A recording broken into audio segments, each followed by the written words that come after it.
Earlier this week, I Zoomed with my graduate research advisor and mentor, Sung-Ho Kim. We discussed many things, including where things are heading for research universities. Sung-Ho and I agreed, people who embrace AI will increasingly outperform those who refuse to use it. The question that followed naturally was whether the same dynamic applies to institutions. If individual experts can be outpaced by a tool they refuse to use, so can universities. The open question is whether they will see it coming in time to do something about it. Why, I've been thinking about that conversation ever since. This essay is where I landed. Clayton Christensen described the trap. In 1997, he called it the innovator's dilemma. A successful organization encounters a disruptive new technology and hesitates to adopt it because the new thing threatens the very business model that has made the old thing successful. The hesitation is not irrational. It is rational self-preservation. The new model looks small and unproven. The existing model is still generating revenue. From the inside, killing the golden goose feels reckless. Universities fit this description almost perfectly. The brand of a Harvard, a Stanford, a UC Berkeley is tied directly to scarcity, limited seats, selective admissions, a residential experience that costs tens of thousands of dollars per year. The implicit promise is that proximity to world-class faculty and peers is something you cannot get anywhere else.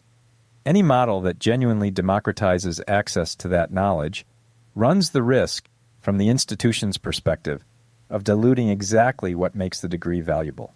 That logic is understandable. It is also wrong. And we have already run the experiment that demonstrates it. In 2012, Harvard and MIT launched IDX.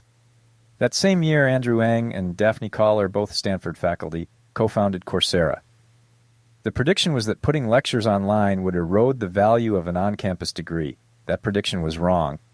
edX grew to tens of millions of learners across more than 160 countries without any perceptible reduction in the prestige of a Harvard diploma. Georgia Tech launched an online master's degree in computer science for under $7,000, now one of the largest graduate CS programs in the world, and its residential programs have lost none of their standing. The schools that leaned into online education discovered that access and prestige are not enemies. They widened their reach, opened new revenue streams, and their brands emerged stronger, not weaker. The next logical step goes further than streamed lectures. Every serious research university sits on something extraordinary, decades of published research, course syllabi, lecture recordings, library collections running to millions of volumes, and the accumulated working knowledge of its faculty, postdocs, scientists, and staff. That corpus is alive and growing. Imagine a university-specific large language model, trained and retrieval-grounded on that corpus. Not a chatbot that has absorbed the entire internet and then hallucinated its way through the gaps. A focused, institution-specific system that knows Berkeley chemistry the way Berkeley chemists know it, that can trace every answer back to a specific paper, a specific lab, a specific course. Offered as subscription access, it extends the university's mission to anyone in the world with curiosity and a connection, without a single diploma being devalued. The interface matters as much as the corpus. Static video lectures put the learner in the role of spectator. Interactive question-and-answer dialogue puts them in the role of student, the difference between watching a surgery and being trained to perform one. At its best, the AI interface is Socratic. It meets the learner where they are, follows their questions, and calibrates accordingly. Now, if there is one institution that should recognize this moment for what it is UC Berkeley.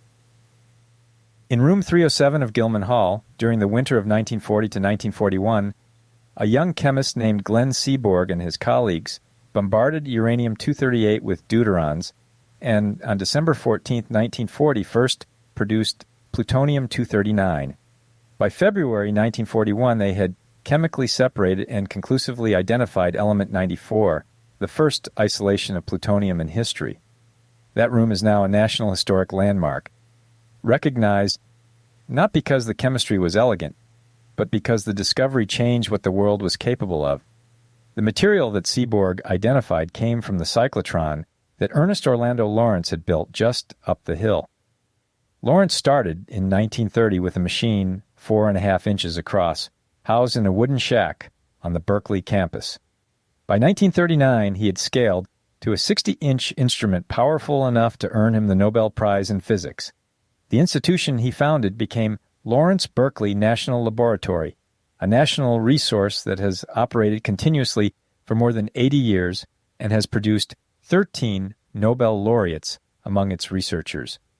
And it was at Berkeley that J. Robert Oppenheimer spent 14 years as a physics professor from 1929 to 1943, building one of the great theoretical physics programs in the world. The summer conference he organized at Berkeley in 1942, gathering some of the century's most consequential minds in physics, became the theoretical seed of Los Alamos.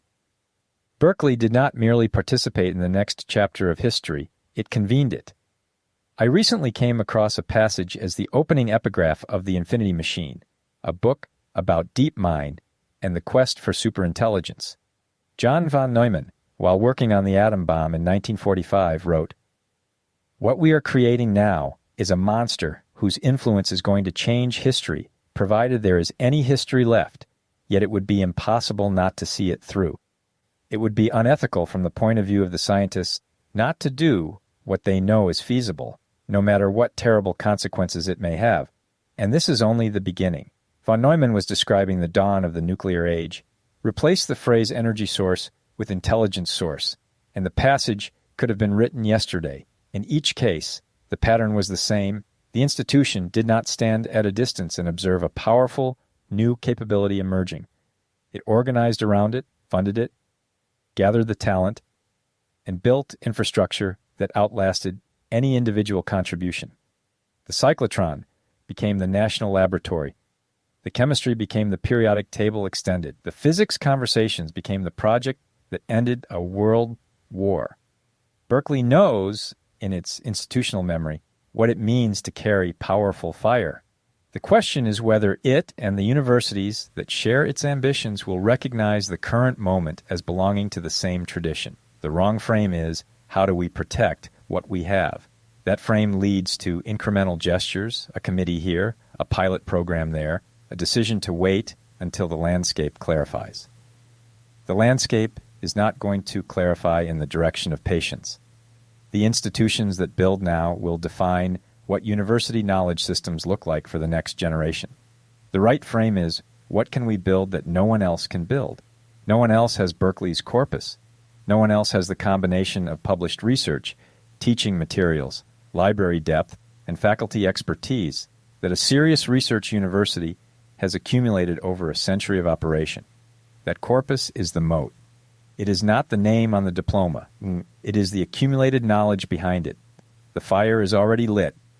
Berkeley helped light it. The question now is whether the university will help carry it forward or stand at the gate and watch it pass by. I'm Dr. Stephen Muscal. This has been Universities Built the Bomb, Now Build This. The knowledge arms race has already started. Subscribe.